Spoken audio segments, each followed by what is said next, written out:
And now please welcome Director of Biciklisti, Veljko Popovic.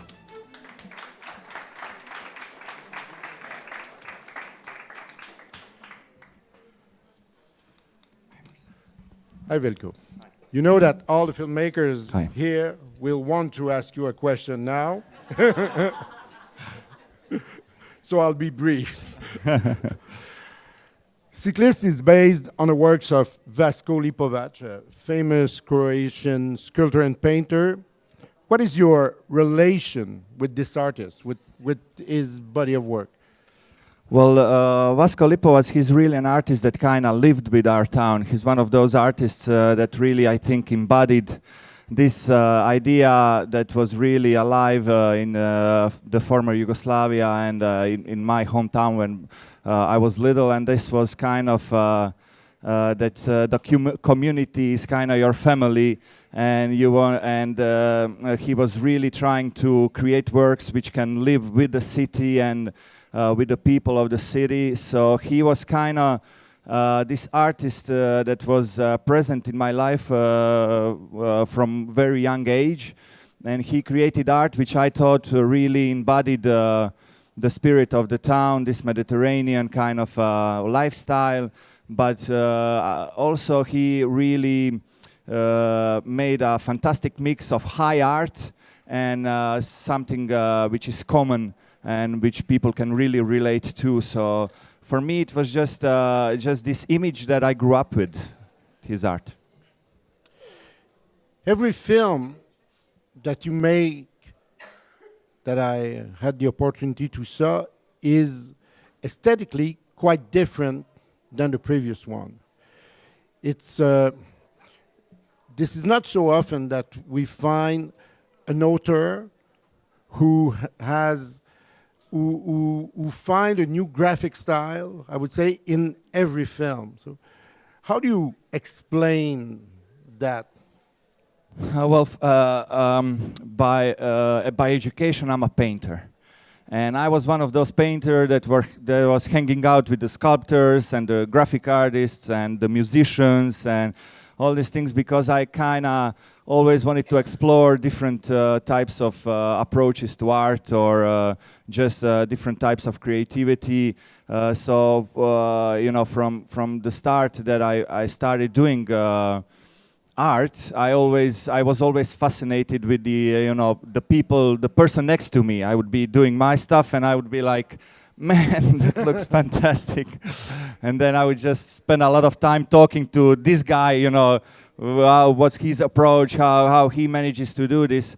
This is what I also try to do in my films. I always try to kind of challenge myself to different approaches and to different ideas of what filmmaking is and what animated films are.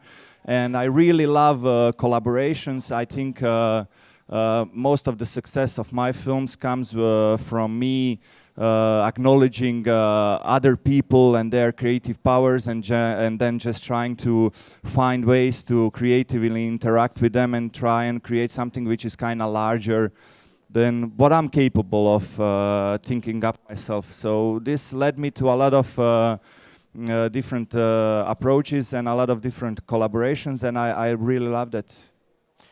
In your relation with Lipovic's work, you found a graphic style for this film, but would you say that the narrative of the film was also somewhere in his paintings or his sculptures?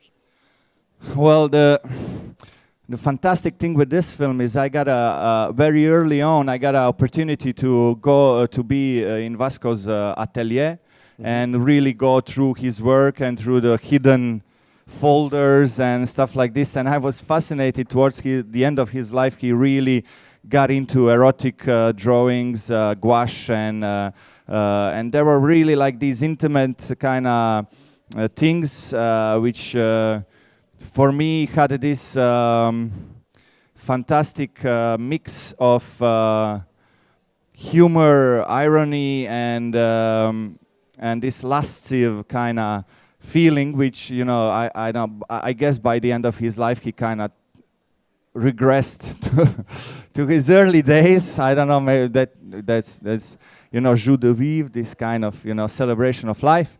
And I thought this would be fantastic because nobody Veljko Lipovac is really not connected with this kind of things. And I said, if I'm gonna do the film, let me unearth something which people do not connect really so much with him, to try and show this side of Veljko and his work. So I immediately decided it has to be something erotic. And also let me say that I would never, if I was thinking of a film that I would do, it would never be like this.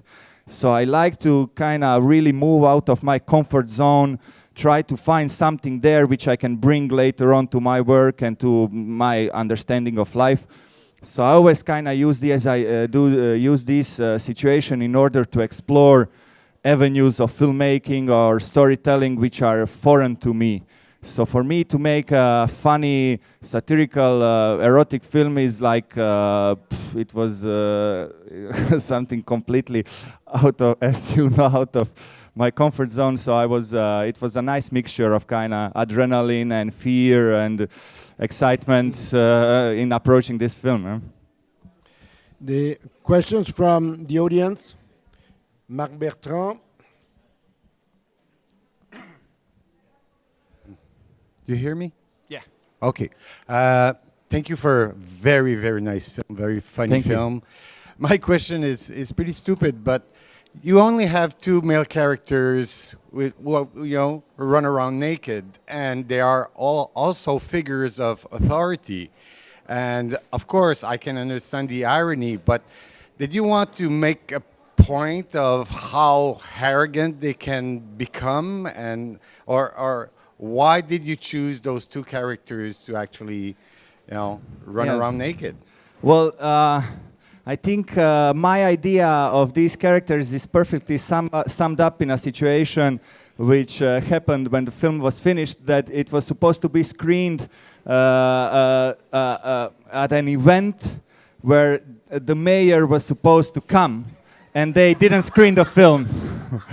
And I said, fantastic, this is it, because I don't know in your hometowns, but in my hometown, the persons of authority are real dickheads. And It's not here. Let's make it clear. It's not like that here. oh no. So I was, and I always try to be subversive. I really love this, jab. When you're able to communicate something which creates a bit of controversy and which makes the film become a point of talk. And for me to have the captain and the mayor and all the previous mayors without pants, I was just loving it. Let me just say that the family of Veljko Lipovac were really not too keen on this idea. So, and I loved it even more. When they said, no, this is too much, I was like, yes, something. Because I couldn't, it's not in my nature to create a film which is completely straightforward and completely like safe. I like to kind of do these little jabs, let's call them like this. So, Well, thank you for taking the risk. Martina, Magali, Patrick, last chance for a revenge. No? Thank you very much, Veljko. thank you for having me.